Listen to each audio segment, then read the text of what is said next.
اعوذ باللہ من الشیطان الرجیم، بسم اللہ الرحمن الرحیم۔ السلام علیکم ورحمۃ اللہ وبرکاتہ۔ سورہ النحل کی ہم تفسیر پڑھ رہے ہیں۔ بلا تاخیر شروع کرتے ہیں، وقت تھوڑا ہوتا ہے، سبق زیادہ ہے، تو بغیر کسی تمہید کے آغاز کرتے ہیں۔ سورہ النحل کا 10واں اور پارہ نمبر 14 کا 16واں رکوع ہے جو آج ہم پڑھنے جائیں گے۔ بسم اللہ الرحمن الرحیم۔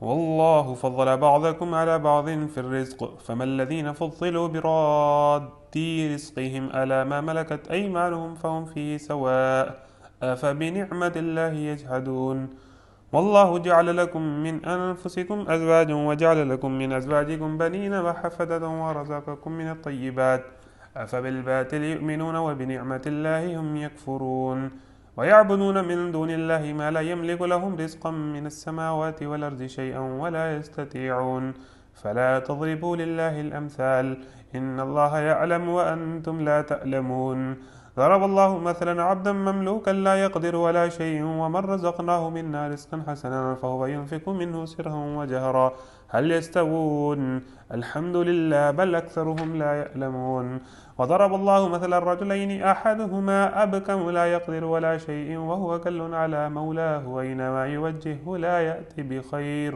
هل يستوي هو ومن يأمر بالعدل وهو على صراط مستقيم۔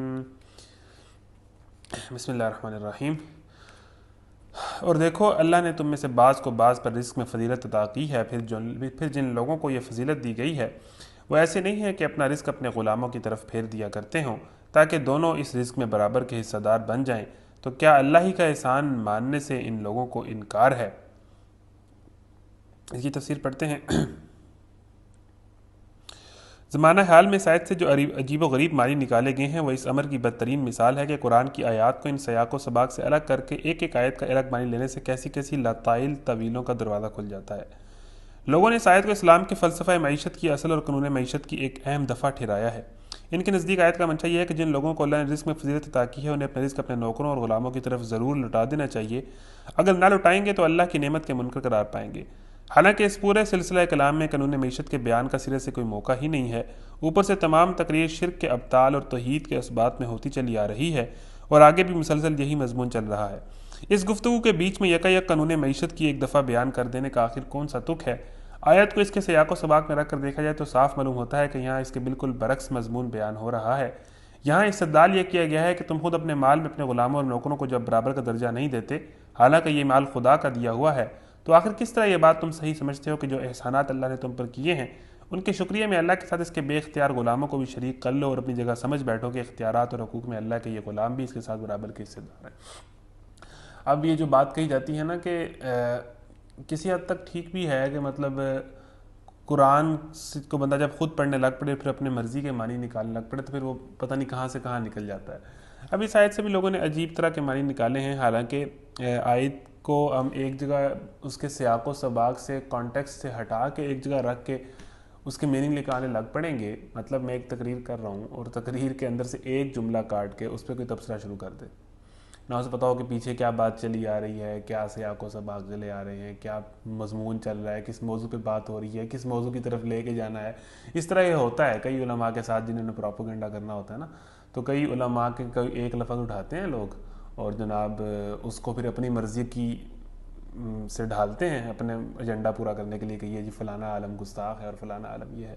اسی طرح ہی قرآن کی آیات میں بھی بعض لوگ جو ہے کسی ایک آیت کو اٹھا کر اس میں سے پھر پتہ نہیں کہاں پہنچ جاتے ہیں معنی نکالتے ہوئے، حالانکہ سیاق و سباق اور مضمون دیکھنا ہوتا ہے کہ بھئی وہ کس کانٹیکسٹ میں بات آ رہی ہے۔ پیچھے ہم کل پڑھ چکے ہیں کہ ساری بات توحید کی آ رہی ہے، تو اس آیت سے معیشت کے معنی نکال لینا کہ بھئی ہر امیر بندے کو ہر سارا مال اپنے غلاموں میں وہ جو نکالے وہ نہیں ہے۔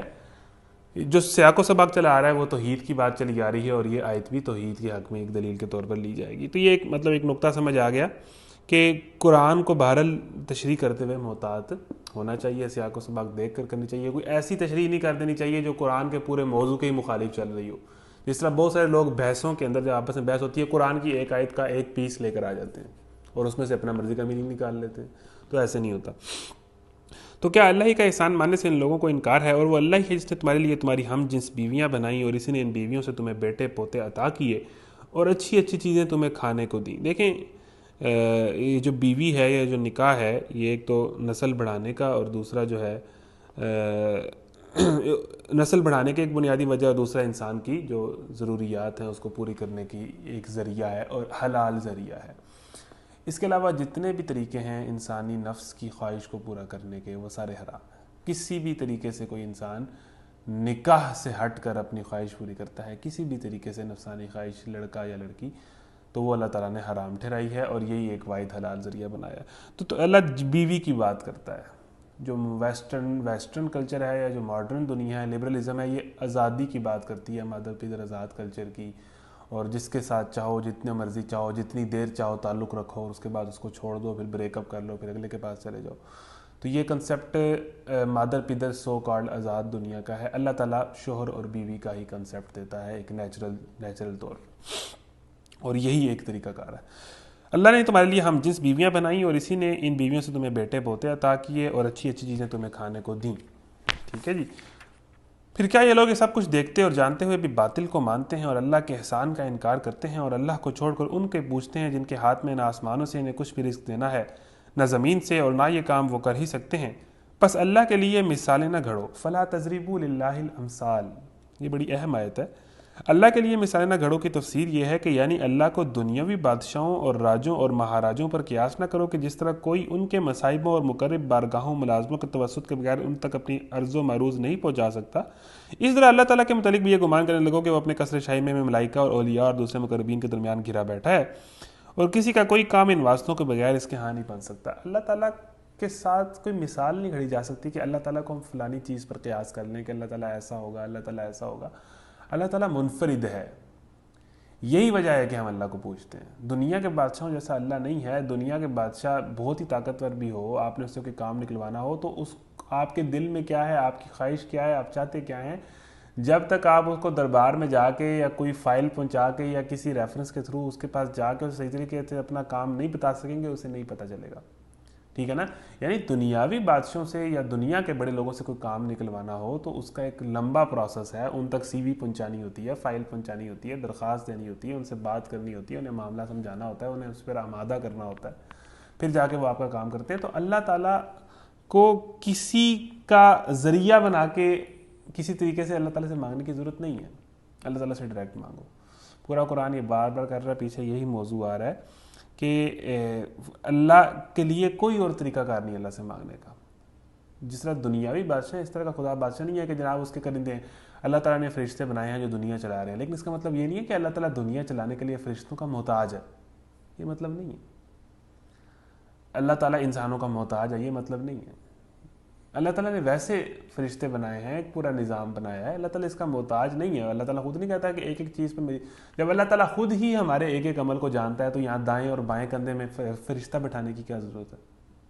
تو یہ اللہ تعالیٰ کا ایک نظام ہے، اللہ تعالیٰ نے ایک طریقہ وضع کیا ہے۔ نہیں تو اللہ تعالیٰ تو ویسے جانتا نہیں ہے کہ ہمارے دل میں کیا ہے، ہم کون سے عمل کرتے ہیں۔ کہ اللہ تعالیٰ کو ضرورت ہے کہ ایک نامہ اعمال اللہ تعالیٰ کے پاس جائے کہ اس بندے نے یہ گناہ کیا، یہ نیکی کی؟ اللہ تعالیٰ تو ویسے ہی جانتا ہے۔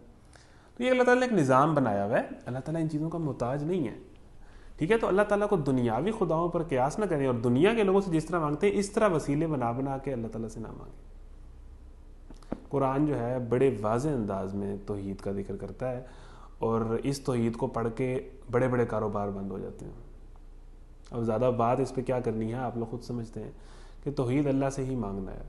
ٹھیک ہے نا؟ اللہ سے مانگیں، اللہ آپ کی دعا قبول کرے گا، اور اللہ کی مشیت ہوئی تو اگر آپ کے حق میں بہتر ہوئی تو دعا قبول ہوگی، سیدھی سی بات ہے۔ تو کوئی اور ذریعہ نہیں ہے، اللہ کے لیے کوئی مثال نہیں گھڑی جا سکتی۔ اللہ ایک مثال دیتا ہے، ایک تو ہے غلام جو دوسرے کا مملوک ہے اور خود کوئی اختیار نہیں رکھتا، دوسرا شخص ایسا ہے جسے ہم اپنی طرف سے اچھا رزق عطا کیا ہے اور وہ اس میں سے کھلے اور چھپے خوب خرچ کرتا ہے، بتاؤ کہ کیا یہ دونوں برابر ہیں؟ الحمدللہ، مگر اکثر لوگ اس سیدھی بات کو نہیں جانتے۔ اللہ تعالیٰ کہہ رہا ہے، ایک سادہ سی مثال ہے کہ ایک غلام ہے جو دوسرے کا مملوک ہے اور خود کوئی اختیار نہیں رکھتا، اور دوسرا شخص ایسا ہے جس نے ہم نے طرف سے رزق دیا ہے اور اس میں سے وہ کھلے چھپے خرچ کرتا ہے۔ الحمدللہ، مگر اکثر لوگ اس بات کو نہیں مانتے۔ اللہ ایک اور مثال دیتا ہے، دو آدمی ہیں، ایک گونگا بہرا ہے، کوئی کام نہیں کر سکتا، اپنے آقا پر بوجھ بنا ہوا ہے، جدھر بھی وہ اسے بھیجے کوئی بھلا کام اس سے بن نہ پائے۔ میرا خیال ہے کہ یہ تو ہم کل بھی پڑھ چکے ہیں، میں ایک کو پیچھے سے شروع ہو گیا ہوں۔ دوسرا شخص ایسا ہے کہ انصاف کا حکم دیتا ہے اور خود راہ راست پر قائم ہے، بتاؤ کیا یہ دونوں یکساں ہیں؟ اور زمین و آسمان کے پوشیدہ حقائق کا علم تو اللہ ہی کو ہے، اور قیامت کے برپا ہونے کا معاملہ کچھ دیر نہ لے گا، مگر بس اتنی کہ جس میں آدمی کی پلک جھپک جائے، بلکہ اس سے بھی کچھ کم۔ حقیقت یہ ہے کہ اللہ سب کچھ کر سکتا ہے۔ اللہ نے تم کو تمہاری ماؤں کے پیٹوں سے نکالا ہے اس حالت میں کہ تم کچھ نہ جانتے تھے۔ اس نے تمہیں کان دیے، آنکھیں دیں اور سوچنے والے دل دیے، اس لیے کہ تم شکر گزار بنو۔ کیا ان لوگوں نے کبھی پرندوں کو نہیں دیکھا کہ فضائے آسمانی میں کس طرح مسخر ہیں؟ اللہ کے سوا کس نے ان کو تھام رکھا ہے؟ اس میں بہت نشانیاں ہیں ان لوگوں کے لیے جو ایمان لاتے ہیں۔ اللہ نے تمہارے لیے تمہارے گھروں کو جائے سکون بنایا، اس نے جانوروں کی کھالوں سے تمہارے لیے ایسے امکان پیدا کیے جنہیں تم سفر اور قیام دونوں حالتوں میں ہلکا پاتے ہو۔ اس نے جانوروں کے صوف اور اون اور بالوں سے تمہارے لیے پہننے اور برتنے کی بہت سی چیزیں پیدا کر دیں جو زندگی کی مدت مقررہ تک تمہارے کام آتی ہیں۔ اس نے اپنی پیدا کی ہوئی بہت سی چیزوں سے تمہارے لیے سائے کا انتظام کیا، پہاڑوں میں تمہارے لیے پناہ گاہیں بنائیں اور تمہیں ایسی پوشاکیں بخشیں جو تمہیں گرمی سے بچاتی ہیں، اور کچھ دوسری پوشاکیں جو آپس کی جنگ میں تمہاری حفاظت کرتی ہیں۔ اس طرح وہ تم پر اپنی نعمتوں کی تکمیل کرتا ہے کہ شاید کہ تم فرمانبردار بنو۔ غالباً یہ مضمون ہم پڑھ چکے ہیں۔ اب اگر یہ لوگ مورتے ہیں تو اے محمد صلی اللہ علیہ وسلم تم پر صاف صاف پیغام حق پہنچا دینے کے سوا اور کوئی ذمہ داری نہیں ہے۔ یہ اللہ کے احسان کو پہچانتے ہیں پھر اس کا انکار کرتے ہیں، اور ان میں بیشتر لوگ ایسے ہیں جو حق ماننے کے لیے تیار نہیں ہیں۔ انہیں کچھ ہوش بھی ہے کہ اس روز کیا بنے گی جب کہ ہم ہر امت میں سے ایک گواہ کھڑا کریں گے، پھر کافروں کو نہ حجتیں پیش کرنے کا موقع دیا جائے گا، نہ ان سے توبہ و استغفار ہی کا مطالبہ کیا جائے گا۔ ظالم لوگ جب ایک دفعہ عذاب دیکھ لیں گے تو اس کے بعد نہ ان کے عذاب میں کوئی تخفیف کی جائے گی اور نہ انہیں ایک لمحہ بھر کی مہلت دی جائے گی۔ اور جب وہ لوگ جنہوں نے دنیا میں شرک کیا تھا اپنے ٹھہرائے ہوئے شریکوں کو دیکھیں گے تو کہیں گے اے پروردگار، یہی ہیں ہمارے وہ شریک جنہیں ہم تجھے چھوڑ کر پکارا کرتے تھے۔ اس پر ان کے وہ معبود انہیں صاف جواب دیں گے کہ تم جھوٹے ہو۔ اس وقت یہ سب اللہ کے آگے جھک جائیں گے اور ان کی وہ ساری افترا پردازیاں رفو چکر ہو جائیں گی جو یہ دنیا میں کرتے رہے تھے۔ جن لوگوں نے خود کفر کی راہ اختیار کی اور دوسروں کو اللہ کی راہ سے روکا، انہیں ہم عذاب پر عذاب دیں گے اس فساد کے بدلے جو وہ دنیا میں برپا کرتے رہے ہیں۔ یہاں سے دو باتیں پتہ چلیں کہ ہر امت میں سے ایک گواہ اللہ تعالیٰ کھڑا کرے گا۔ یہ جو اللہ کی طرف بلانے والے لوگ ہوتے ہیں، اللہ سے ڈرانے والے لوگ ہوتے ہیں، یہ ایک گواہ ہوتے ہیں جو ان لوگوں پر وہ بن جاتے ہیں۔ مثال کے طور پر آپ تک قرآن کی دعوت پہنچ گئی، دین کی دعوت پہنچ گئی، تو اب آپ کے اوپر حجت قائم ہو گئی ہے۔ اب آٹومیٹیکلی اپنے بھائی دوسروں کو بتانا آپ کی ذمہ داری بن گئی ہے، اور قیامت کے دن آپ سے سوال اب تو ہونا ہی ہونا ہے۔ ویسے بھی ہونا ہے کیونکہ ہمارے اندر ضمیر ہے، ہم خود سوچنے سمجھنے کی صلاحیتیں رکھتے ہیں۔ پورا قرآن کہتا ہے غور و فکر کرو تو اللہ تک پہنچ جاؤ گے، لیکن جب باقاعدہ کھلے طریقے سے آپ تک دین کی دعوت پہنچ جاتی ہے تو پھر تو بھئی حجت ہے۔ قیامت کے دن اللہ نے آپ کو کھڑا کرنا ہے کہ جی آپ تک دین کی دعوت پہنچی تھی، پھر آپ نے کیا کیا؟ قرآن کلاس لینے کے بعد اٹینڈنس لگا کے آپ نے وہی کام شروع کر دیے جو آپ کیا کرتے ہیں، یا آپ کی زندگی میں کوئی تبدیلی آئی، آپ نے اپنی زندگی کو بدلا، آپ نے اسلام کے مطابق زندگی گزارنے کا فیصلہ کیا، کوشش کی اور گزاری، آپ نے بہت ساری چیزیں جو پہلے کرتے تھے چھوڑ دیں اور ایک نئی سوچ اور نئے انداز کیے، یا سب ویسے ہی رہا، یا بس اٹینڈنس لگی اور بات ختم ہو گئی، سرٹیفکیٹ ملا اور بات ختم ہو گئی؟ کیا ایسا ہے؟ جس تک قرآن کی، اللہ کے دین کی دعوت کسی بھی ذریعے سے پہنچتی ہے، آیا کوئی لیکچر ہے، کوئی دوست اس کی زندگی میں ایسا آ جاتا ہے، کوئی واقعہ ہو جاتا ہے، بھئی پھر وہ حجت ہے۔ ٹھیک ہے، تو یہ جو رسول آتے ہیں یا رسولوں کا جو پیغام ہوتا ہے، جب جس انسان تک پہنچ جاتا ہے پھر اس پہ حجت ہو جاتا ہے، اور اللہ تعالیٰ گواہ کھڑا کرے گا ہر امت میں سے، ہر قوم میں سے، ہر طبقے میں سے کہ جس نے اس پر اللہ کی گواہی دی ہوگی۔ اس طرح اللہ تعالیٰ کے نبی نے جاتے ہوئے کہا کہ کیا میں نے حق ادا کر دیا ہے، کیا میں نے پیغام پہنچا دیا ہے؟ خود پہ حجت الوداع میں سب لوگوں نے کہا کہ آپ نے پیغام پہنچا دیا۔ تو اللہ کے نبی نے کہا اب جو یہاں ہے وہ ان لوگوں تک میرا یہ پیغام پہنچا دے جو یہاں پر نہیں ہے۔ ٹھیک ہے جی، تو پھر کافروں کو نہ حجتیں پیش کرنے کا موقع دیا گا۔ پھر جو مشرک لوگ ہیں جو اللہ تعالیٰ کے علاوہ کسی اور کی مانتے رہے یا اس بات کا انکار کرتے رہے، یا اسلام کا چلو زبان سے نہیں عمل سے انکار کرتے رہے۔ ہم لوگ زبان سے تو انکار نہیں کرتے لیکن عمل سے تو انکار کرتے ہیں، نماز نہ پڑھ کے، ہر نافرمانی کر کے، عملاً تو ہم انکار ہی کر رہے ہوتے ہیں۔ تو پھر کوئی مہلت نہیں ہوگی، کوئی سیکنڈ آپشن نہیں ہوگا، کوئی دوسری چوائس نہیں ہوگی، کوئی دوبارہ کوئی ریٹرن نہیں ہوگا، پھر بس وہی ہوگا جو ہو چکا ہے۔ پھر یہ تو ایک بڑا سخت معاملہ ہے کہ جب دعوت پہنچ گئی ہے، جب ہم نے خود قرآن پڑھ لیا ہے اور ہم اس بات کو سمجھ گئے ہیں تو پھر اب حجت ہے، اب تو جواب دہی ہے اور حساب ہے، سیدھا سیدھا۔ تو ایک بہت بڑی ذمہ داری ہے یہ قرآن جو ہے، وہ اللہ تعالیٰ کہتا ہے نا کہ پہاڑوں کو دیا گیا تو پہاڑ جو ہے وہ تو ریزہ ریزہ ہو گئے، لیکن انسان نے ذمہ داری کو اٹھا لی۔ حمل الانسان، پھر ایک اور یہاں پر بات یہ ہے کہ جب وہ جنہوں نے اللہ کے علاوہ کسی اور کی مانی ہوگی نا، ابھی دیکھیں پیچھے سارا مضمون توحید کا آ رہا ہے کہ بھئی ان سے نہ مانو، ان کو نہ پکارو، اللہ کے ساتھ ان کو شریک نہ کرو، جو اللہ کے صفات ہیں، دینا، عطا کرنا، اولاد دینا، اولاد کا بھی بار بار ذکر آیا ہے، رزق دینا، یہ چیزیں کسی اور سے مانگنے لگ پڑنا، ٹھیک ہے نا؟ تو قیامت کے دن جن لوگوں کو یہ شریک کیا کرتے تھے، وہ ولی تھا کوئی، وہ کوئی قبر میں پڑا ہوا کوئی مردہ انسان تھا، وہ کوئی پیر فقیر تھا، یا وہ کوئی سیلیبریٹی تھی جس کو فالو یہ کرتے تھے اور اللہ کے رسول کو فالو نہیں کرتے تھے، وہ کوئی سو کالڈ جو ہے یوٹیوبر تھا، جو بڑی کوئی ایسا، بے شمار ہیں ایکٹر ہیں، ایکٹریسز ہیں جن کے پیچھے نوجوان مرتے چلے جا رہے ہیں، بھاگتے چلے جا رہے ہیں، پتہ نہیں ان کو کیا سمجھتے ہیں، کون لوگ ہیں، ٹھیک ہے؟ تو وہ انسان کہیں گے کہ ہم نے کہا تھا ہمیں فالو کرو، میں نے کہا تھا میرے فین بنو، مجھے فالو کرو، میرے آٹوگرافوں پہ مرو، جب میں مر جاؤں تو آ کے مجھے پوجو اور مجھ سے مانگو، اور میں نے کہا تھا تمہیں، لیکن تم خود بن گئے تھے، ٹھیک ہے؟ تو اب تم نے مجھے ترجیح زیادہ دے دی تھی اگر اللہ اور اس کے رسول پر، تو اس میں میرا کیا قصور ہے؟ لیکن وہ جس کی ساتھ وہ ساری زندگی اس کو شریک کرتا رہا اور اس کے پیچھے مرتا مٹتا رہا، قیامت کے دن اس کو وہ یہ جواب دیں گے، کیونکہ قیامت کے دن ہر کسی کو اپنی پڑی ہوگی۔ تو یہ بڑا کلیئر ہے کہ جب وہ آگے سے پکار رہے ہوں گے تو اٹ مینز وہ کوئی زندہ لوگ ہوں گے، جب وہ جواباً کہیں گے قیامت کے دن کہ میں نے تو نہیں کہا تھا کہ تم مجھے پکارو یا شریک کراؤ اللہ کے ساتھ، یعنی اللہ کے چھوڑ کر میری مانو، میں نے تو نہیں کہا تھا۔ یعنی وہ بت تو نہیں ہوں گے نا، بتوں نے تو کون سا زندہ ہونا ہے، بتوں نے تو لکڑی ہے، پتھر ہے، یعنی وہ کوئی زندہ انسان تھے جن کو انسان اتنا فالو کرنے لگ پڑے کہ اللہ اور رسول کو بھول گئے، یا وہ کوئی ایسے انسان تھے جو مردہ ہو چکے تھے اور انہیں انسانوں نے سمجھ لیا کہ یہ کوئی ایسی چیز ہے جو دے گا، عطا کرے گا، اور سب کچھ یہی ہے۔ تو وہ آگے سے جواب کیا دیں گے، اور یہ قرآن کہہ رہا ہے، یہ میں نہیں کہہ رہا۔ اے پروردگار، یہی ہیں وہ ہمارے شریک جنہیں ہم تجھے چھوڑ کر پکارا کرتے تھے، یہ ہیں، یہ فلانے صاحب ہیں، یہ فلانے صاحب ہیں۔ اس پر ان کے وہ معبود انہیں صاف جواب دیں گے، تم جھوٹے ہو۔ اس وقت یہ سب، یعنی انہیں پتہ ہی نہیں ہوگا کبھی مجھے پکارا کرتے تھے، اس وقت یہ سب اللہ کے آگے جھک جائیں گے اور ان کی وہ ساری افطرا پردازیاں رفو چکر ہو جائیں گی جو یہ دنیا میں کرتے رہے تھے۔ تو بھائی معاملہ جو ہے نا یہ شرک والا، اللہ کو چھوڑ کر کسی اور کو ماننا کسی بھی درجے میں، اللہ کے حکم کے علاوہ کسی اور کے حکم کو، بات کو ترجیح دینا، یہ بڑا خطرناک معاملہ ہے جی۔ اور پھر دین کی دعوت کا پہنچ جانا ہم تک اور اس کے بعد ہمارا جو ہے وہ بندہ نہ بننا، یہ بھی بڑا خطرناک معاملہ ہے۔ جن لوگوں نے خود کفر کی راہ اختیار کی، دوسروں کو اللہ کی راہ سے روکا، انہیں ہم عذاب پر عذاب دیں گے اس فساد کے بدلے میں جو وہ دنیا میں برپا کرتے رہے۔ اے محمد صلی اللہ علیہ وسلم، انہیں اس دن سے خبردار کرو جبکہ ہر امت میں سے خود اسی کے اندر سے ایک گواہ اٹھا کر کھڑا کریں گے جو اس کے مقابلے میں شہادت دے گا، اور ان لوگوں کے مقابلے میں شہادت دینے کے لیے ہم تمہیں لائیں گے۔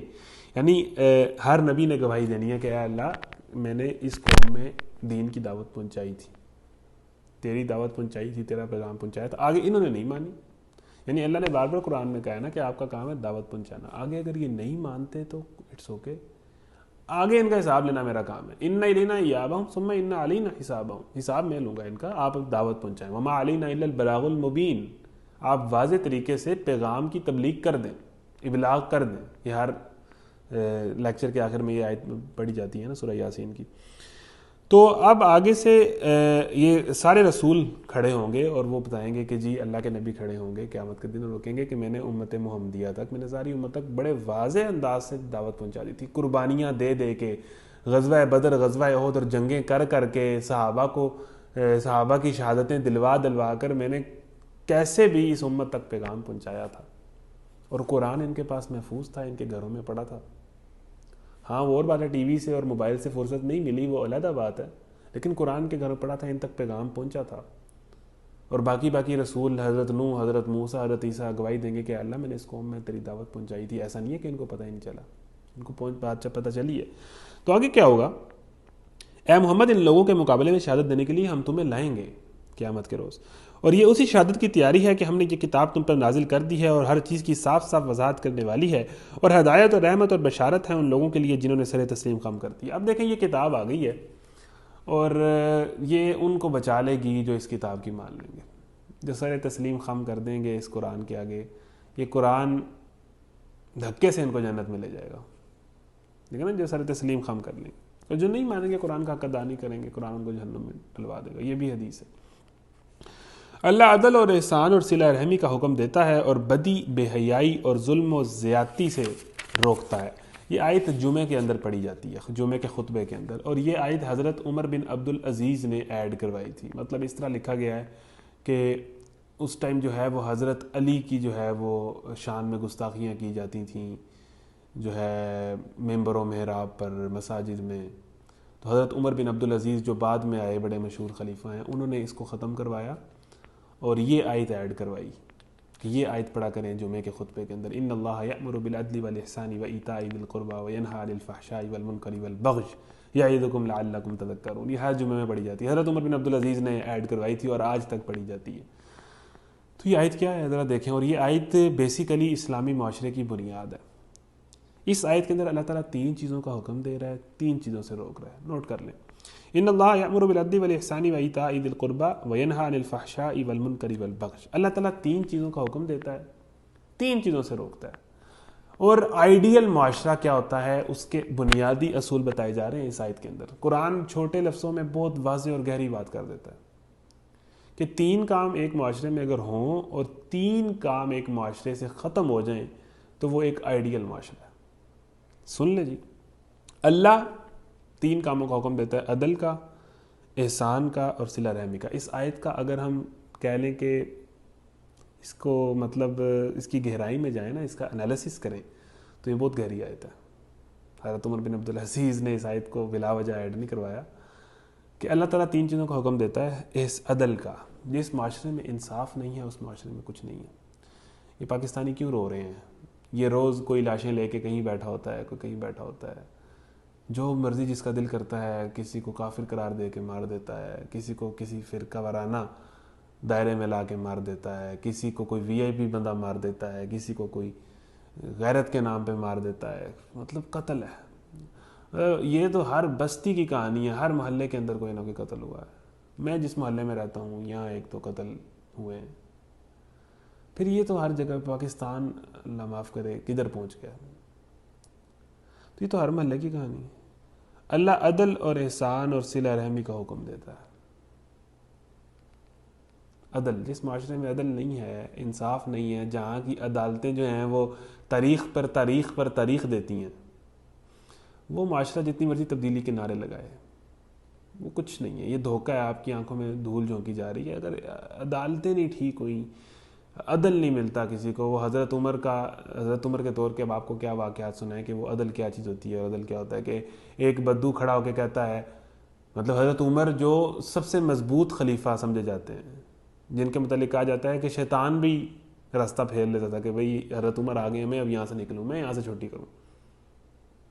حضرت عمر کے متعلق جو ایک بدو نے کہہ دیا کہ جی آپ نے یہ چادر کہاں سے لی ہے، مطلب ایک وقت کے وزیر اعظم کو یا چیف آف آرمی سٹاف کو ایک بندہ کھڑے ہو کے کہہ دے کہ بھئی یہ آپ نے چیز کہاں سے لی ہے، اس کا حساب دیں، ایسے ہو سکتا ہے؟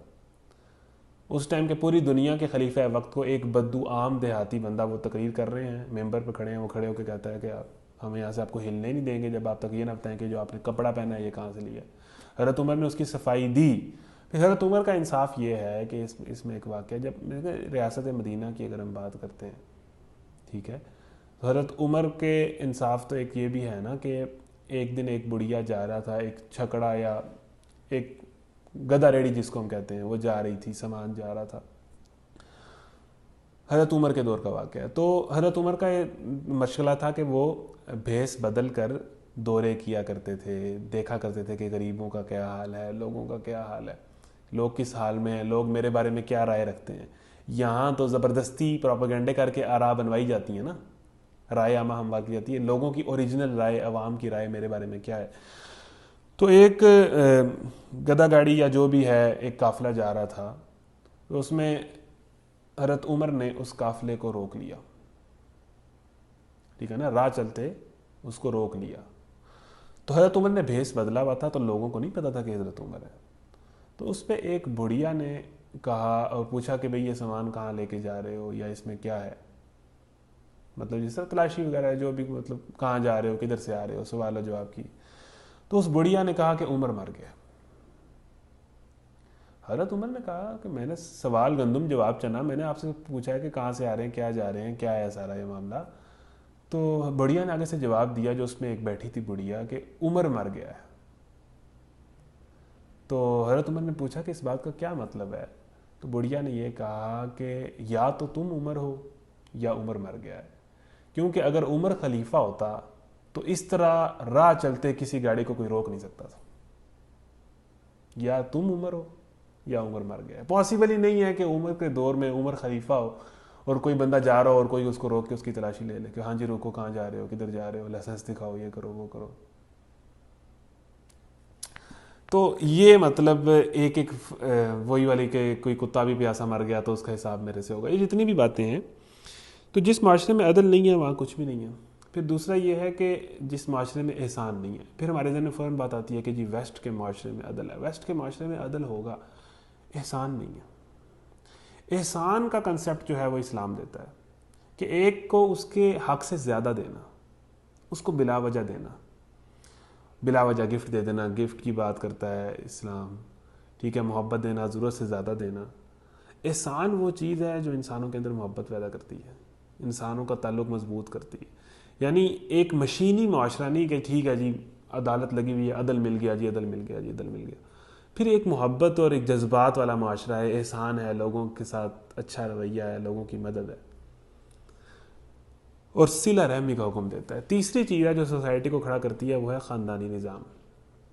صلہ رحمی کہتے ہیں رشتہ داروں سے حسن سلوک، جو آپس کے خونی رشتے ہیں نا، چچا ماما تایا سارے، ان سے بہت زبردست تعلق، بہت زیادہ حسن سلوک. وہ آگے سے برا بھی کر رہے ہیں پھر بھی ان کو معاف کرنا، بہت زیادہ خیال کر رکھنا. جس طرح حضرت یوسف نے اپنی فیملی کا بڑا خیال کیا، جتنا انہوں نے کیا اس کے بعد بھی ان کو معاف کیا. تو جس معاشرے میں خاندانی نظام مضبوط ہو نا، وہ معاشرہ گرتا ہی نہیں ہے. ابھی تک مسلمان معاشرے اگر گھسے پیٹے ہی صحیح کھڑے ہوئے ہیں نا، وہ صرف اس بنیاد پہ کھڑے ہوئے ہیں کہ یہاں پر ایک خاندانی نظام ہے. پیار محبت اور گرل فرینڈ بوائے فرینڈ کا سیلاب تو آیا ہوا ہے، ویلیوز کو توڑا جا رہا ہے، خاندانی نظام کو توڑا جا رہا ہے، کوششیں بڑی کی جا رہی ہیں. لیکن اگر ابھی تک مسلمان معاشرے کھڑے ہیں نا، اس کی پیچھے خاندانی نظام ہے ہمارا. تو خاندانی نظام کو جو چیز مضبوط کرتی ہے وہ ہے صلہ رحمی. یعنی کہ ایک معاشرے میں انصاف ہو، لوگوں کا آپس میں احسان کا رویہ اور خاندان بڑے مضبوط ہوں، خاندان کا آپس میں بڑا مضبوط تعلق ہو، اس معاشرے کو کوئی چیز نہیں ہلا سکتی. اس کی تین بنیادیں جو ہیں نا وہ بڑی مضبوط ہیں. یہ تین کام ہونے چاہیے اگر آپ نے تبدیلی لانی ہے، کوئی معاشرہ کھڑا کرنا ہے. خاندانوں کے اندر یہ بڑا مسائل ہے ہمارے ہاں. پھر تین کاموں سے اللہ روکتا ہے، بدی سے، بے حیائی سے اور ظلم اور زیادتی سے. ایک تو برائی کو نہ کسی یونیورسٹی سے پھیلنے کی اجازت ہو، نہ ٹی وی سے پھیلنے کی اجازت ہو، نہ موبائل سے پھیلنے کی اجازت ہو. لوگ کہتے ہیں بین کلچر. یہ جو آج کل بڑے نئے آئے ہوئے ہیں نا لوگوں، جو نوجوان آئے ہوئے ہیں اور نوجوان ہر معاملے پہ تبصرہ فرماتے ہیں کہ بین کلچر نہیں ٹھیک، ٹک ٹاک بین کر دیا، یہ غلط بات ہے. بھائی بین کلچر تو اسلام انٹروڈیوس کرواتا ہے کہ بین ہونی چاہیے چیزیں. حرام کیا ہے؟ بین ہی تو ہے نا. بدی کو بین ہونا چاہیے. دیکھیں اگر بین نہیں ہوگی تو وہ پھیل جائے گی. ایک چیز اگر ہے ہی نہیں تو وہ کیسے پھیلے گی؟ ایک جب تک گندی مچھلی نہیں نکلے گی وہ پورے تالاب کو گندا کر دے گی، ٹھیک ہے نا. وہ جو کینسر ہوتا ہے بیسیکلی، جو جسم کے اندر ڈاکٹر حضرات جانتے ہیں کہ جو بیماری جراثیم، کینسر کے جراثیم ہے، وہ فوراً ختم ہوں گے تو پورے جسم میں کینسر پھیلنے سے روکے گا نا. انیشیل سٹیج پہ کینسر ڈائگنوز ہو جائے تو پھر ہی بندہ بچتا ہے نا، ادروائز تھرڈ یا فورتھ سٹیج پہ چلا جائے تو پھر وہ بندہ فارغ ہو جاتا ہے. اسی طرح ہی انیشیل سٹیج پہ معاشرے کے اندر برائی ڈائگنوز ہو کے اس کی کیمو ہو جائے نا تو پھر ہی وہ معاشرہ بچتا ہے، نہیں تو معاشرہ تو فارغ ہو جاتا ہے. پھر یہ درس قرآن کلاسیں کام نہیں کرتی جب رگ میں کینسر گھس جائے، پھر کوئی دوا علاج نہیں بنتی. سمجھ رہے ہیں؟ تو بدی اور بے حیائی دو چیزیں ہیں، یہ ہر جگہ سے بین ہو جائیں، روک دی جائیں. آفیشیل اسٹیٹ لیول پر یہ چیزیں روکی جائیں، ٹھیک ہے نا. پرسنل لیول پہ بھی روکی جائیں، اللہ نے حکم دیا ہے. بدی اور بے حیائی، ٹی وی سے کوئی بدی اور بے حیائی نہیں ہوگی. یہاں تو بھائی ہر چینل نے تباہی مچائی ہوئی ہے. وہ جس مرضی ادارے کا چینل ہے، وہ جس مرضی سیاسی پارٹی کو سپورٹ کرنے والا چینل ہے، بے حیائی میں سارے کامن ہیں، برائی میں سارے کامن ہیں. اس پہ سب کا اتفاق ہے، ویسے جتنے مرضی آپس میں لڑتے ہوں. تو بدی اور بے حیائی ہر جگہ سے بین ہو. کوئی کسی کلب سے، ہر کلب سے، ہر ہوٹل سے، ہر یونیورسٹی سے، ہر کالج سے، ہر ٹی وی سے، ہر ڈرامے سے، ہر ناول سے، ہر جگہ سے بدی اور برائی کو روک دیا جائے اور ظلم اور زیادتی کو روک دیا جائے. بس یہ 3 چیزیں روکنی ہیں، 3 چیزیں ایڈ کرنی ہیں. یہی بات ہر جمعے کو مولوی صاحب کہتے ہیں اور ہمیں سمجھ نہیں آتی، اور یہی بات اسلام کہتا ہے. ان اللہ یأمر بالعدل والاحسان وایتاء ذی القربى وینہی عن الفحشاء والمنکر والبغی یعظکم لعلکم. ٹائم لگ گیا اس آیت پہ ذرا زیادہ، لیکن یہ آئی تھی ایسی تھی. پھر میں اب جلدی سے پارہ ختم کرنے کی طرف آتا ہوں. اللہ عدل اور احسان و صلہ رحمی کا حکم دیتا ہے اور بدی اور بے حیائی اور ظلم و زیادتی سے منع کرتا ہے. وہ تمہیں نصیحت کرتا ہے کہ تاکہ تم سبق لو، اللہ کے عہد کو پورا کرو جب کہ تم نے اس سے کوئی عہد باندھا ہو، اور اپنی قسمیں پختہ کرنے کے بعد توڑ نہ ڈالو جب کہ تم اللہ کے اپنے اوپر گواہ بنا چکے ہو. اللہ تمہارے سب افعال سے باخبر ہے. تمہاری حالت اس عورت کی سی نہ ہو جائے جس نے آپ ہی محنت سے سود کاتا ہو اور پھر آپ ہی اسے ٹکڑے ٹکڑے کر ڈالا ہو. یعنی انسان ساری زندگی محنت کرتا ہے، کیریئر بناتا ہے، مطلب صبح جاتا ہے، رات کو گھر واپس آتا ہے، اور وہ اگر اللہ سے غافل ہے، شرک کر رہا ہے، یا اس کی زندگی میں اور پریارٹیز ہیں، تو اس کی مثال ایسی ہی ہے کہ وہ ساری زندگی محنت کرتا ہے جس طرح ایک عورت محنت سے کپڑا بناتی ہے، سوت کاٹتی ہے گھنٹوں دنوں تک، اور پھر وہ آپ ہی جب سارا سوت کاٹ لے تو اس کو ٹکڑے ٹکڑے کر کے پھاڑ دے. یعنی 1 سیکنڈ کے اندر ساری محنت پر پانی پھیر دے. تو تمہارا بھی اسی طرح کا معاملہ ہے کہ تم غلط ڈائریکشن میں محنتیں کر رہے ہو، ٹائم لگا رہے ہو، ٹائم صرف کر رہے ہو. تمہاری حالت اس عورت کسی نہ ہو جس نے آپ ہی محنت سے سود کاتا اور پھر آپ اسے ٹکڑے ٹکڑے کر ڈالا. تم اپنی قسموں کو آپس کے معاملات میں مکر و فریب کا ہتھیار بناتے ہو تاکہ ایک قوم دوسری قوم سے بڑھ کر فائدے حاصل کرے، حالانکہ اللہ اس عہد و پیمان کے ذریعے سے تم کو آزمائش میں ڈالتا ہے. اور ضرور وہ قیامت کے روز تمہیں تمام اختلافات کی حقیقت تم پر کھول دے گا. اگر اللہ کی مشیت یہ ہوتی کہ تم میں کوئی اختلاف نہ ہو تو وہ تم سب کو ایک ہی امت بنا دیتا. اگر اللہ تعالیٰ کی مشیت نہ ہوتی کہ اللہ تعالیٰ یہی چاہتا کہ سارے متحد ہو جائیں، سب ایک ہو جائیں، کوئی اختلاف نہ ہو آپس میں لوگوں میں، تو پھر تو دنیا بڑی پرسکون جگہ ہوتی. تو اللہ تعالیٰ کی یہ مشیت نہیں ہے، یہاں اسی طرح ہی چلنا ہے، ٹھیک ہے نا، یہاں اسی طرح ہی چیزیں چلنی ہیں. اور ان سارے ہنگامے کے اندر کون اللہ کی طرف آتا ہے؟ وہی مقدر کا سکندر ہے. وہ تم سب کو اگر اللہ چاہتا تو ایک ہی امت بنا دیتا، مگر وہ جسے چاہتا ہے گمراہی میں ڈالتا ہے اور جسے چاہتا ہے راہ راست دکھا دیتا ہے. اس کا یہی مطلب ہے کہ اللہ تعالیٰ بار بار یہ بات آئی کہ جس کو چاہتا ہے گمراہ کر دیتا ہے. اس کا مطلب یہ نہیں ہے کہ بندے کا اپنا کوئی قصور نہیں ہے. اللہ تعالیٰ دیکھتا ہے کہ اس بندے کی حرکتیں ٹھیک نہیں ہیں، پھر وہ گمراہ ہو جاتا ہے، گمراہی اس کا مقدر بن جاتی ہے، گمراہی کے راستے اس کے لیے کھلتے چلے جاتے ہیں. جس طرف وہ ایفرٹ کر رہا ہوتا ہے اس طرف اللہ اس کو سپورٹ کر دیتا ہے. چلو جی تو ادھر ہی جا. ایک بندہ برائی کی طرف ہی جانا چاہتا ہے تو اس کو برے دوست ہی ملیں گے، اس کو برا ماحول ہی ملے گا، اس کو برا انوائرمنٹ ہی ملے گا. اور ایک بندہ اچھائی کی طرف آنے کی سٹرگل کر رہا ہے تو وہ گند میں بھی رہتا ہونا تو اللہ تعالیٰ اس کے لیے رستے پیدا کرے گا. تو اللہ تعالیٰ رستے بناتا ہے، ٹھیک ہے نا. تو بندے کے اپنی سٹرگل اور اپنی اس کی اندر جو چیزیں چل رہی ہیں اس کے مطابق، ٹھیک ہے جی. اگر اللہ کی مشیت یہ ہوتی ہے، اللہ جسے چاہتا ہے راہ راست دکھاتا ہے. یعنی جب بھی اللہ تعالیٰ کی چاہت کی بات آتی ہے تو اللہ تعالیٰ کی جو چاہت ہے گمراہ کرنے کی یا راہ راست دکھانے کی وہ عدل پر مبنی ہے. وہ یہ نہیں ہے کہ جس کو چاہا جناب اللہ اس طرح فیصلہ کر دیا، وہ اللہ تعالیٰ کے عدل کے ساتھ ہی اللہ تعالیٰ کی چاہت ہے. اور ضرور پیچھے یعنی اللہ تعالیٰ عدل کا حکم دے رہا ہو، ان اللہ یأمر بالعدل، اور آگے اللہ تعالیٰ یہ بات کر دے کہ میں جس کو چاہتا ہوں گمراہ کر دیتا ہوں، تو یہ تو ویسے ہی عدل کے خلاف بات بن جاتی ہے. تو اس آیت کی ایک باقاعدہ تفسیر ہے، ٹھیک ہے نا، اور پورا قرآن اس کو جگہ جگہ بیان بھی کرتا ہے. اور ضرور تم سے تمہارے اعمال کی باز پرس ہو کر رہے گی. اور اے مسلمانوں، تم اپنی قسموں کو آپس میں ایک دوسرے کے دھوکہ دینے کا ذریعہ نہ بنا لینا، کہیں ایسا نہ ہو کہ کوئی قدم جمنے کے بعد اکھڑ جائے اور تم اس جرم کی پاداش میں کہ تم نے لوگوں کو اللہ کی راہ سے روکا برا نتیجہ دیکھو اور سخت سزا بھگتو. اللہ کے عہد کو تھوڑے سے فائدے کے بدلے نہ بیچ ڈالو، جو کچھ اللہ کے پاس ہے وہ تمہارے لیے زیادہ بہتر ہے اگر تم جانو. یعنی عہد کی اور قسموں کی پابندی کرو زندگی کے تمام معاملات میں، بالخصوص کاروبار کے اندر جھوٹی قسمیں کھا کے چیز نہ بیچو. اللہ کے عہد کو تھوڑے سے فائدے کے بدلے نہ بیچ ڈالو. یعنی اس کو جنرل بھی کیا جائے بات کو کہ جب آپ قسم جھوٹ بولتے ہیں یا دھوکہ دیتے ہیں یا قسم کھاتے ہیں اور اس کے بعد جو آپ کے سامنے کوئی تھوڑا سا فائدہ ہوتا ہے نا، جو آپ جھوٹی قسم اٹھا کے لینا چاہ رہے ہوتے ہیں، تو اللہ تعالیٰ کہہ رہا ہے کہ اس سے زیادہ فائدہ تمہیں مل جائے گا آخرت میں. تم سچ پر قائم رہو، اور اگر بدلے میں نقصان بھی مل رہا ہے تو قبول کرو. اللہ کے عہد کو تھوڑے سے فائدے کے بدلے نہ بیچ ڈالو. یعنی وہ دنیا کا فائدہ تھوڑا سا فائدہ ہے، جو کچھ اللہ کے پاس ہے وہ تمہارے لیے زیادہ بہتر ہے اگر تم جانو. جو کچھ تمہارے پاس ہے وہ خرچ ہو جانے والا ہے، اور جو کچھ اللہ کے پاس ہے وہ باقی رہنے والا ہے. انسان کے پاس جو بھی چیز آتی ہے، وہ کپڑے لیتا ہے وہ پرانے ہو جاتے ہیں، وہ موبائل لیتا ہے وہ سال بعد بدلنا پڑتا ہے، ٹھیک ہے. ہر چیز جو ہے وہ خرچ ہو جاتی ہے، ہر چیز خرچ ہو جاتی ہے. اللہ کہہ رہا ہے کہ اللہ کے پاس جو چیزیں ہیں وہ ختم نہیں ہوں گی، وہ ان لمیٹڈ ہیں، وہ نہ ختم ہونے والی ہیں، وہ باقی رہنے والی ہیں.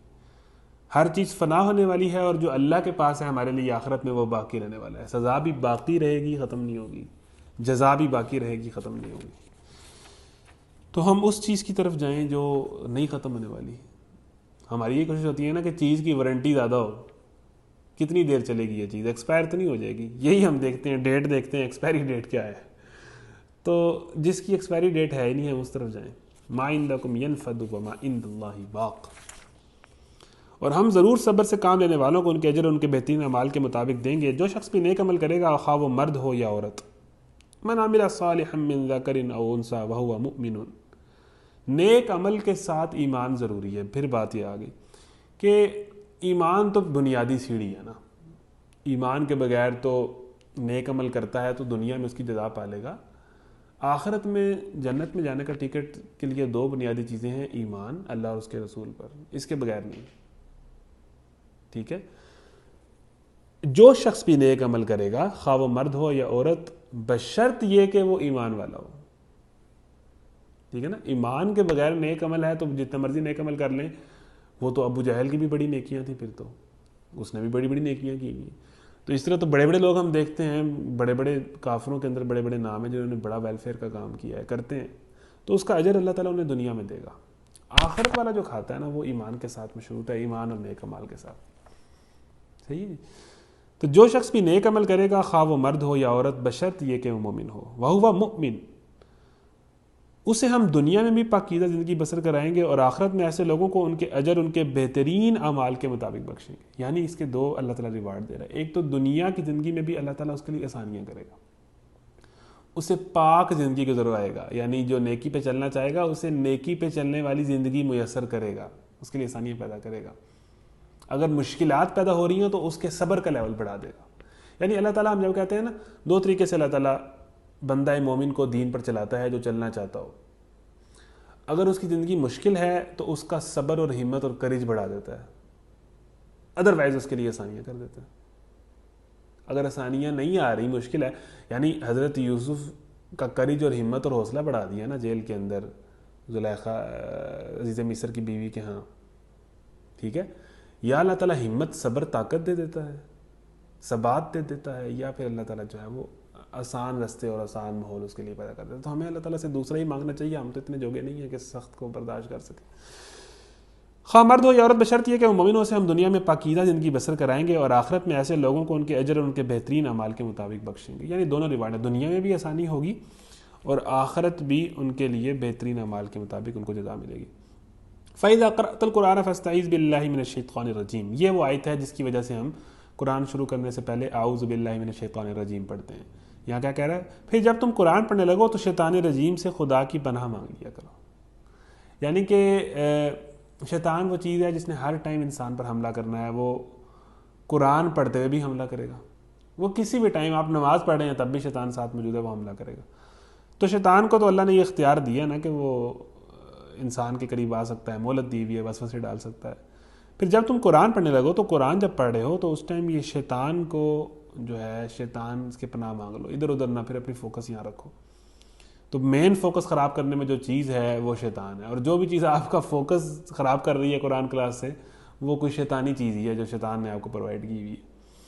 پھر جب تم قرآن پڑھنے لگو تو شیطان رجیم سے خدا کی پناہ مانگ لیا کرو. اسے ان لوگوں پر تسلط حاصل نہیں ہوتا جو ایمان لاتے ہیں اور اپنے رب پر بھروسہ کرتے ہیں. یہ اللہ تعالیٰ نے کلیئر کہہ دیا کہ جو ایمان لے کے آتا ہے اور اپنے رب پر یقین رکھتا ہے نا، شیطان اس کا کچھ نہیں بگاڑ سکتا. فتنوں کا دور، برائی، بے حیائی اس کا نہیں کچھ بگاڑ سکتی اگر اس کو رب پر ایمان ہے، یقین ہے اور وہ تگڑا ہے.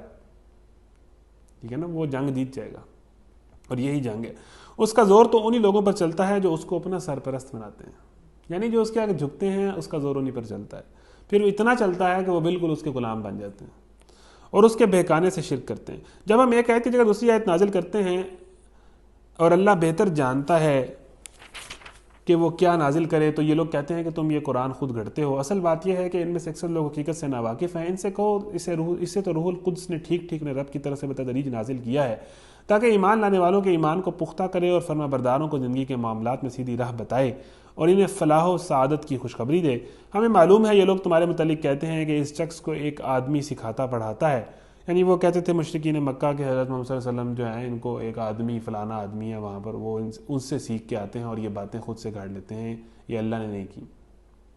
حالانکہ ان کا اشارہ جس آدمی کی طرف ہے اس کی زبان عجمی ہے اور یہ صاف عربی زبان ہے، جس آدمی کی طرف وہ اشارہ کرتے تھے وہ عربی زبان جانتے نہیں تھا، وہ عجمی زبان یعنی عربی کے علاوہ کوئی اور زبان بولتا تھا۔ حقیقت یہ ہے کہ جو لوگ اللہ کی آیات کو نہیں مانتے، اللہ کبھی ان کو صحیح بات تک پہنچنے کی توفیق ہی نہیں دیتا، یعنی انہوں نے بہانے ہی کرنے ہیں، انہوں نے نہیں اس طرف آنا۔ اصل بات یہ ہے کہ اللہ تعالیٰ ان کے کرتوتوں کی وجہ سے ان کو حق بات ماننے کی توفیق نہیں دے رہا۔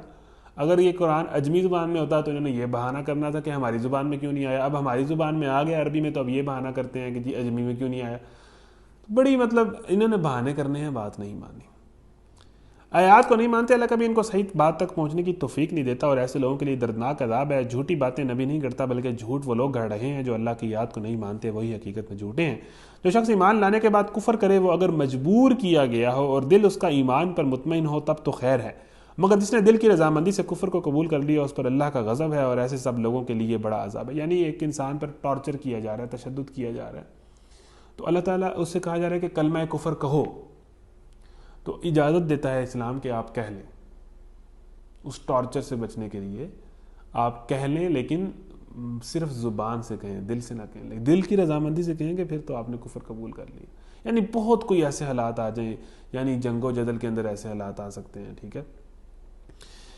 تو اگر وہ مجبور کیا گیا ہو کفر کرنے پر یا کلمہ کفر کہنے پر، اور دل اس کا اندر سے وہ مومن ہو، جس طرح مکہ میں بہت سارے مسلمانوں نے اپنا ایمان چھپایا ہوا تھا، مگر جس نے دل کی رضامندی سے کفر کو قبول کر لیا اس پر اللہ کا غضب ہے، سب لوگوں کے لیے بڑا عذاب ہے، اس لیے کہ انہوں نے آخرت کے مقابلے میں دنیا کی زندگی کو پسند کر لیا، اور اللہ کا قاعدہ ہے کہ وہ ان لوگوں کو راہ نجات نہیں دکھاتا جو اس نعمت کا کفران کریں۔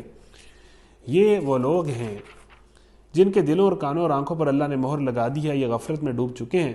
ضرور ہے کہ آخرت میں یہی خسارے میں رہیں، بخلاف اس کے جن لوگوں کا حال یہ ہے کہ جب ایمان لانے کی وجہ سے وہ ستائے گئے تو انہوں نے گھر بار چھوڑ دیے، ہجرت کی، راہ خدا میں سختیاں جھیلیں اور صبر سے کام لیا، ان کے لیے یقیناً تیرا رب غفور الرحیم ہے۔ ان سب کا فیصلہ اس دن ہوگا جب کہ ہر متنفس اپنے ہی بچاؤ کی فکر میں لگا ہوا ہوگا، اور ہر ایک کو اس کے کیے کا بدلہ پورا پورا دیا جائے گا، اور کسی پر ذرہ برابر ظلم نہ ہونے پائے گا۔ اللہ ایک بستی کی مثال دیتا ہے، وہ امن و اطمینان کی زندگی بسر کر رہی تھی اور ہر طرف سے اس کو بافراغت رزق پہنچ رہا تھا کہ اس نے اللہ کی نعمتوں کا کفران شروع کر دیا۔ تب اللہ نے اس کے باشندوں کو ان کے کرتوتوں کا یہ مزہ چکھایا کہ بھوک اور خوف کی مصیبتیں ان پر چھا گئیں۔ ان کے پاس ان کی اپنی قوم میں سے ایک رسول آیا، مگر انہوں نے اس کو جھٹلا دیا۔ آخر کار عذاب نے ان کو آ لیا جب کہ وہ ظالم ہو چکے تھے۔ اچھا جی، اب یہاں پر جس بستی کی مثال دی گئی ہے اس کا کوئی تعین نہیں ہے، تو اس سے مراد آپ پھر پاکستان کی بستی لے لیں، کوئی بھی بستی لے لیں، یعنی آپ پاکستان کو ہی لے لیں کہ ایک بستی تھی جو امن و اطمینان کی زندگی بسر کر رہی تھی اور رزق بفراغت پہنچ رہا تھا، روپے کی بڑی ویلیو تھی کسی دور میں، 50s 60s میں 70s میں بڑی ویلیو تھی روپے کی، آپ کو پتہ ہوگا۔ رزق آ رہا ہے، معیشت ٹھیک چل رہی ہے، امن چین سے رہ رہی ہے، پھر کیا ہوا؟ اس نے اللہ کی نعمتوں کا کفر شروع کر دیا، اس بستی کے لوگوں نے اللہ کی نعمتوں کا کفر شروع کر دیا، یعنی لا الہ الا اللہ کے نام پر اس کو حاصل کیا تھا اور الٹے سیدھے کام شروع کر دیے، لا الہ الا اللہ کے ساتھ ہی غداری شروع کر دی، ہر جگہ، تعلیمی اداروں سے لے کے، سیاست سے لے کے، عدالت سے لے کے، ہر جگہ۔ یعنی پھر کیا ہوا؟ پھر اللہ تعالیٰ نے ان کے اوپر عذاب کے طور پر بلا کیا مسلط کیا؟ خوف اور بھوک، یعنی غربت، اور دوسرا خوف، یعنی کوئی قتل کر دے گا، خود کچھ دھماکہ ہو جائے گا، جان کی حفاظت نہیں ہے، جان عزت محفوظ نہیں ہے۔ یہ ہوتا ہے اس بستی کے ساتھ جب کوئی بستی اللہ تعالیٰ کی نعمتوں کی ناشکری کرے۔ اور سب سے بڑی ہماری نعمت یہ ہے کہ ہمیں پاکستان، اللہ نے ایک زمین کا ٹکڑا دیا ہے کہ یہاں پر ہم اسلام کے مطابق زندگی گزارتے، جو ہم نے ایک دعویٰ کیا تھا۔ تو یہ دیکھیں کتنی صادق بات آ رہی ہے کہ ایک بستی امن چین سے رہ رہی تھی، رزق کھا رہی تھی، پھر کیا ہوا؟ یک انہوں نے کفران نعمت شروع کر دی، اللہ تعالیٰ کی نعمت، اللہ کی ناشکری شروع کر دی، اللہ تعالیٰ کے حکم کی پامالی شروع کر دی، پھر اللہ تعالیٰ نے ان پر دو طرح کے عذاب مسلط کیے۔ اب آپ دیکھیں یہ کتنی صادق آتی ہے بات، خوف اور بھوک۔ اور یہ ہر بستی کی کہانی ہے جو اللہ کا نام لے کے اللہ تعالیٰ کی نافرمانی شروع کر دے۔ تب اللہ نے اس کے باشندوں کو ان کے کرتوتوں کا یہ مزہ چکھایا کہ بھوک اور خوف کی مصیبتیں ان پر چھا گئیں۔